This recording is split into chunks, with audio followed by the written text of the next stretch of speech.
Before we begin, if staying away from someone you love could keep them safe, would you do it? Even if it meant never seeing them again? Think about that while you watch. James Morrison had kept his daughter's secret for 14 years. He thought distance would keep her safe. He was wrong. When his enemies found her, he had 48 hours to get her back. He found her. He saved her. And then she died anyway. Because sometimes doing everything right still isn't enough. James Morrison turned 52 last month. He didn't celebrate. He never celebrates. Birthdays remind him of time passing, and time passing reminds him of his daughter Emma growing up 14 years without knowing he exists. James was Special Forces, 20 years, black operations, classified missions in countries that don't appear on any official records. He saved lives, hundreds of them, maybe thousands. He also took lives, enemies, targets, people who needed to disappear so others could live. But every person you eliminate in the shadows creates someone who wants revenge. A brother, a son, a fellow soldier. James made a lot of enemies, the kind who don't forget, the kind who wait decades for the right moment to strike back. So when Emma was born, James made the hardest choice of his life. He walked away, told Emma's mother Sarah to never mention him, never show Emma his photo, never let her know her father exists. If they find out about her, they'll use her to get to me, James told Sarah. She's safer if I'm dead to her. Sarah understood. She was CIA. She knew how the game worked. They agreed. James would send money anonymously through untraceable channels. He'd watch from a distance, never contact, never appear, just fade into the background like he'd never existed. For 14 years, that's exactly what James did. He took a new identity, moved to a small town in Montana, worked construction during the day. At night, he hacked into Sarah's social media accounts, school records, medical files. Watched Emma grow up through pixels on a screen, first day of kindergarten, dance recitals, middle school graduation. James saw everything. Emma saw nothing. But 3 weeks ago, someone leaked classified files, old mission reports, team rosters, personal information on retired operatives. James's real identity was exposed, including one detail he thought was buried forever. He had a daughter, Emma Chen, age 14, living in Portland, Oregon. The leak hit the dark web. Within hours, people who'd spent decades hunting James Morrison suddenly had leverage. Not just any leverage, the best kind. A child who doesn't know she's a target. James found out on a Tuesday morning. He was drinking coffee when his old handler, a man named Victor who'd gone underground 5 years ago, called on an encrypted line. Morrison. They know about the girl. James's coffee cup shattered on the floor. Who knows? Everyone who wants you dead. And that's a long list. Victor paused. You've got maybe 48 hours before they move. Get her first or they will. James was on a plane to Portland in 90 minutes. He'd prepared for this scenario, had contingency plans for every nightmare. Fake IDs, safe houses, offshore accounts. Everything needed to disappear with Emma if it ever came to this, but he'd always assumed he'd have warning. Time to plan. 48 hours was nothing. James landed in Portland at 3 p.m., drove straight to Emma's school. He parked across the street and waited. At 3:30, school let out. Kids poured through the doors. James scanned every face, looked for the girl he'd watched grow up through surveillance footage and hacked security cameras. Then, he saw her. Emma Chen, 14 years old, long dark hair, wearing a purple backpack covered in band patches, laughing with friends, alive, safe, unaware. James wanted to run to her, wanted to grab her, throw her in the car, drive until they hit Canada. But he couldn't. Not yet. If he approached now, she'd scream. Call for help. She doesn't know him. To Emma, James Morrison is a stranger. A dangerous-looking man in his 50s trying to kidnap a teenage girl. James needed to contact Sarah first, needed her to prepare Emma, to explain who James really is and why they need to run. James pulled out his phone and called Sarah's number. It went straight to voicemail. He tried again. Nothing. He tried her work number, emergency contact. Nothing. James felt ice in his stomach. He pulled up the GPS tracker he'd secretly installed on Sarah's phone years ago. The signal was dead. Either the phone was destroyed or Sarah was somewhere without service. Or worse. James drove to Sarah's house. The door was unlocked, not a good sign. He entered carefully, every instinct screaming danger. The house was neat, clean, nothing disturbed, except the kitchen table. Sarah's laptop sat open. On the screen was a message. "We have the woman. Come for the girl. You have 48 hours. James's blood turned cold. They had Sarah, which meant they'd been planning this longer than Victor thought, which meant Emma was already being watched, possibly already taken. James sprinted back to his car, called Emma's school. "I need to speak with Emma Chen. It's an emergency." "I'm sorry, sir, but Emma left with her mother about an hour ago. Early dismissal." "Her mother?" "Yes. Sarah Chen.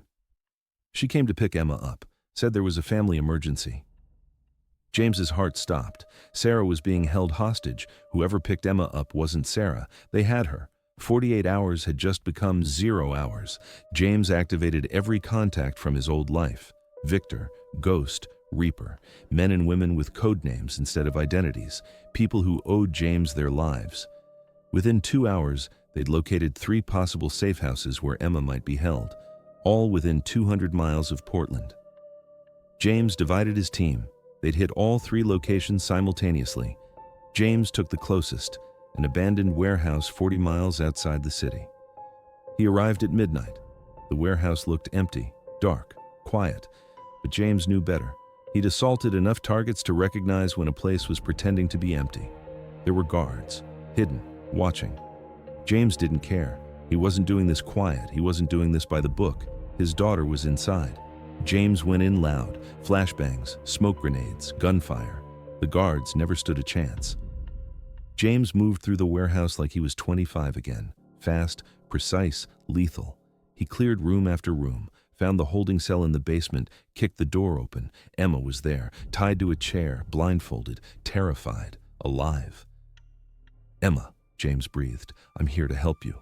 I'm getting you out." Emma flinched at his voice. "Who are you?" "Someone who cares very much about keeping you safe. We need to go, now." James cut her restraints, removed the blindfold. Emma looked at him with wide, terrified eyes. "Where's my mom?" "She's safe. I'll explain everything. But right now, we need to move." They ran. James's team provided cover fire as they extracted to the vehicles. By 2 a.m., they were at a safe house 3 hours from Portland. Emma sat on a couch, wrapped in a blanket, shaking.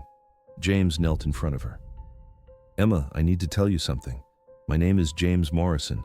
I'm your father." Emma stared at him. "My father is dead. My mom told me he died before I was born."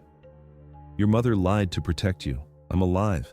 I've been alive this whole time, watching over you, keeping you safe from very dangerous people. Those people found out about you. They tried to take you. But you're safe now." Emma's face went through a dozen emotions: shock, confusion, anger.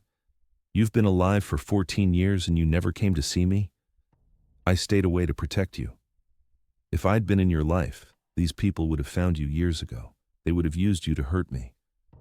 "So what changed?" Emma asked. "Someone betrayed me, leaked my identity. Now everyone knows about you, which means we need to disappear. New identities, new country, starting over." Emma processed this. Then, quietly, "What about Mom?" James's jaw tightened. "They have her. Once you're safe, I'll get her back." They stayed at the safe house for 6 hours, long enough for James's team to arrange new passports, new identities. By dawn, they'd be on a plane to somewhere the people hunting them would never find.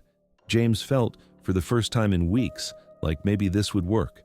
Maybe he'd saved her in time. Then Emma collapsed. One moment she was standing, asking questions about their new life. The next, she was on the floor, convulsing. James caught her. "Emma! Emma, what's wrong?" Her lips were turning blue, her breathing shallow, rapid. James looked at her arms, saw a small puncture mark, fresh, hidden inside her elbow. Someone had injected her with something while she was tied up before James arrived, slowly acting poison, designed to kill hours after rescue. James screamed for his medic. "Ghost! Now! She's been poisoned!" They rushed Emma to a hospital. 20 minutes, the longest 20 minutes of James's life. The ER doctors worked on her for 3 hours. James paced the hallway. Victor stood beside him. "They knew you'd come for her. They knew you'd win. So they made sure you'd lose anyway." The doctor emerged at 5 a.m. His face told James everything before words could. "I'm sorry. The toxin was in her system too long. We did everything we could." James Morrison walked into the hospital room. Emma lay on the bed, machines off, still, peaceful, like she was sleeping, except she wasn't. James sat beside her, took her small hand in his. "I'm sorry," he whispered. "I tried. I thought distance would keep you safe. I thought staying away was protecting you. But all I did was miss 14 years of your life. And now, I'll never get them back." James stayed in that room for 6 hours, until Victor gently pulled him away. "Morrison, we got Sarah back. She's alive. But Emma..." "I know." James looked at his daughter one last time. "Tell Sarah I'm sorry. Tell her I did everything right and it still wasn't enough." "Where are you going?" Victor asked. "To finish this," James said. "They took my daughter. Now I take everything from them." 3 months later, every person involved in Emma's kidnapping was dead. James hunted them systematically, efficiently, without mercy. He dismantled entire networks, burned organizations to the ground, left nothing but ash and silence. When it was over, James Morrison disappeared, really disappeared this time. No contacts, no friends, no ties to his old life.